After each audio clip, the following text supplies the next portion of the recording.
Hey, everybody, it's Mr. Shallert, your reading nerd, here for my final reading nerd video.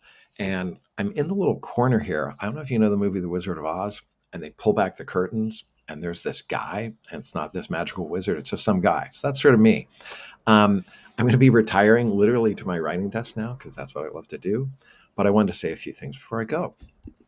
So, one of the first books I ever really loved was a book called The Catcher in the Rye by J.D. Salinger.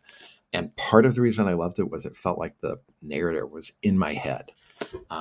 He was a high school student. He actually gets kicked out of school. And the other reason I loved it was I read some of it aloud once during recess at my Catholic school, and a nun came and took it away from me and said, "You can't read that book." And that's when I knew it must be a good book. I didn't know at the time that The Catcher in the Rye was one of the most banned books in history in the United States. And there's a whole list of them. You can search it up. I would recommend that you read all of those books. Anytime people in power don't want you to read something, it means you should read it. Okay. The other thing about this book, like I said, he gets kicked out of school and he says this great line. He says, "I don't care if it's a sad goodbye or a bad goodbye, but when I leave a place, I like to know I'm leaving it. If you don't, you feel even worse." So that's sort of what I'm doing here. Um, the 90s, that's one reason I'm retiring, because I've been here since the 90s, basically. And two books I'll talk about real quick. One is called Narrative of the Life of Frederick Douglass, an American slave, written by himself. And my students used to be like, "Why did he put the written by himself part?" And what they realized was, an enslaved person was not supposed to be able to read, certainly not supposed to be able to write, and definitely not supposed to tell their story. But what he does, he says, "I set out with high hope and a fixed purpose at whatever cost trouble to learn how to read." Like, he was willing to risk his life to learn to read. Okay, so think about that. I know some students are like, "I don't want to read." People are willing to die for the chance to read. We'll talk more about that. Another author, 100 years later, sort of similar situation. Malcolm X is imprisoned. And he took the name X because he didn't want his enslaved family's name.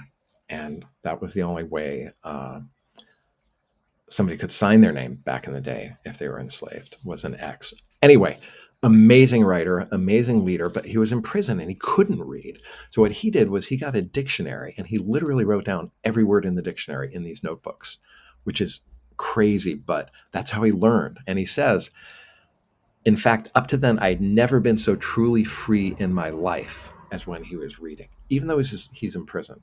You might notice a little trend here about freedom and reading. Okay. People in power never want you to read. They never want you to be educated. They want you to be ignorant. And your generation has more people controlling what you read and see than any generation in history. So please be really careful out there. These are some of my books at home. I need a new bookshelf. I love books, some books a lot, like The Secret History. It's sort of a dark academia. There's a murder on the first page, and then you find out what happened. I love reading the same book over and over again. And Holden Caulfield from that book, once again, says, "What really knocks me out is a book that when you're done with it, you wish the author that wrote it was a terrific friend of yours and you could call him up on the phone whenever you felt like it." It doesn't happen much, though, which is true. There are a lot of books I don't really love. I start to read them and I put them down.